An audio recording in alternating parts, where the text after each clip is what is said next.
BVA members demonstrate Vibrancy of Human Spirit by Tim Hornick.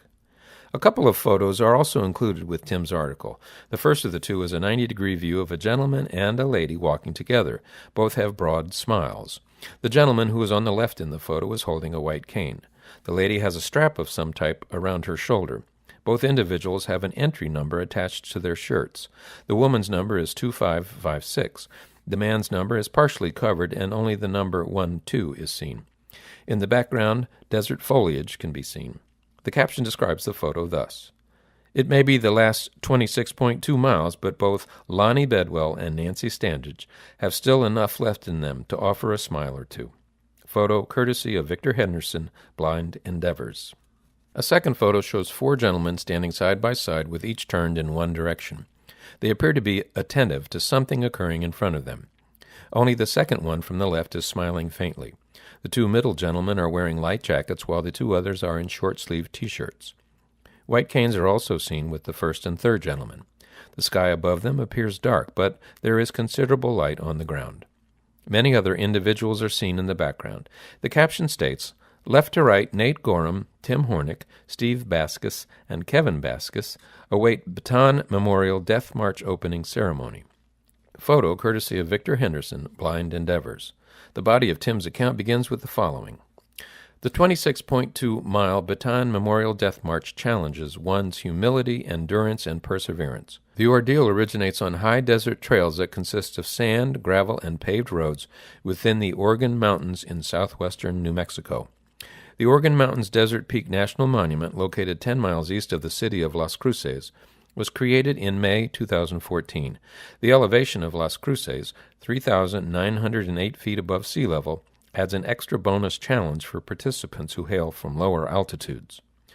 The Baton Memorial Death March commemorates the forced march of Filipino and American civilian and service members captured on April 9, 1942.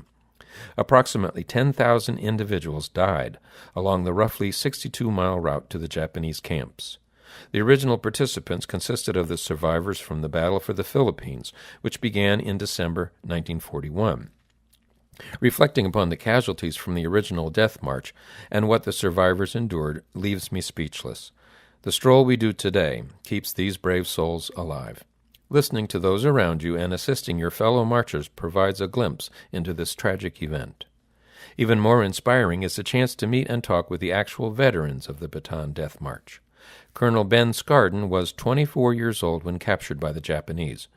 This year marked the 10th time the 99-year-old walked 8.5 miles of the route, surrounded by family and friends. Scarden was not alone, as surviving dependents of other Baton veterans took the annual trip this year and in the past. One of these heroes' daughters approached our group around mile 12 and thanked us for our service. We promptly thanked her for her service in ensuring that the stories of her father and uncle continue to be told. She told us how her father carried his brother before he died. This left us all absolutely speechless with tears in our eyes. Fielding the first 5-person blinded veteran team were Operation Peer Support's Nate Gorham, Steve Baskus, Lonnie Bedwell, Dan Standage, and Tim Hornick. We all trekked the entire route. The team received support from Blind Endeavors' Victor Henderson and Kevin Baskus, the Southwestern Blind Rehabilitation Center's Nancy Standage, Tucson, and Terry Keble and his friends and family. Victor, Kevin, and Nancy served as sighted guides throughout the route.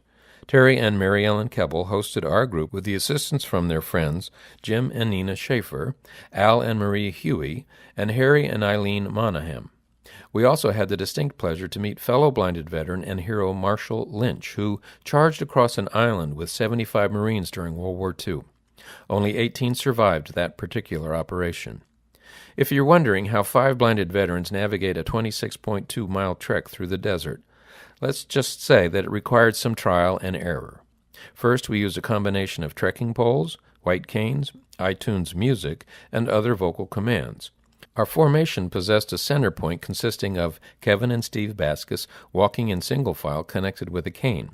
Steve carried a Bluetooth speaker which pumped out a series of playlists from iTunes music on his iPhone 7 throughout the entire time.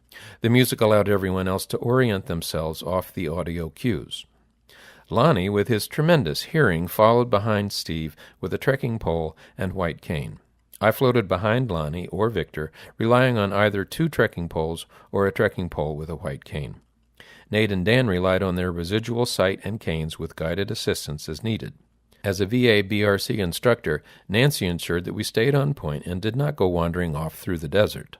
Amazingly, many of our fellow participants did not fully realize we were blind, especially when Lonnie started dancing mid-trail. The 2 trekking pole method and the trekking pole white cane method both permit a blind individual to safely navigate rugged terrain. The 2 trekking pole method requires each pole to be extended so that your hands and arms rest comfortably about chest level. Each time you swing your arm, you must place a tip of the pole in front of and outside your foot by about a measured foot. This aids in your balance and awareness of the trail. The trekking pole with a white cane performs a bit differently. The pole reinforces balance with limited trail feedback as the white cane is used normally. A pencil, ball, or hook tip will work on the tip of the white cane. A loose grip is essential. The various types of sand, gravel, and roads presented different challenges. 2 to 3 foot sand berms acted like bumpers, but the loose sand and gravel made walking straight very difficult. The paved road was easy to navigate with the white cane, but very difficult with 2 trekking poles. Finally, the course contained many congestion points, forcing us to rely on walking in tandem. So, just as we developed a groove, environmental factors prevented complacency. If anything, the variations ensured that our guides reacted swiftly to changing situations. The Baton Memorial Death March was a huge highlight in the lives of each of the participants. Here are some of the comments. Nate: what stands out to me is everyone completing the march, coupled with the amazing support of Terry, Mary Ellen, Jim, Al, and all the locals. We had a great attitude among the marchers, and everyone was determined to finish. Dan: the greatest thing about the march to me was the chance to be surrounded by my fellow veterans. This provided the opportunity for each of us to share where we are in our lives, share questions, and offer advice. Steve: the march was amazing and a great challenge for blind and visually impaired veterans. I especially enjoyed crossing the finish line, given that the trek destroyed the bottom of one of my feet.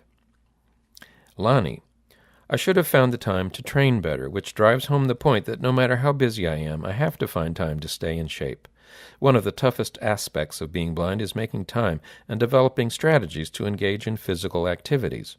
We have great opportunities, such as VA's MOVE program, and networks like www.unitedinstride.com, which pairs blind individuals with sighted guides. Blindness should not cause your life to stop, but provide you with the chance to solve problem situations. For me, this grand march fulfilled my goal of finally accomplishing a marathon-length trek. This goal originated with my participation in the United States Association of Blind Athletes National Championships at the California International Marathon.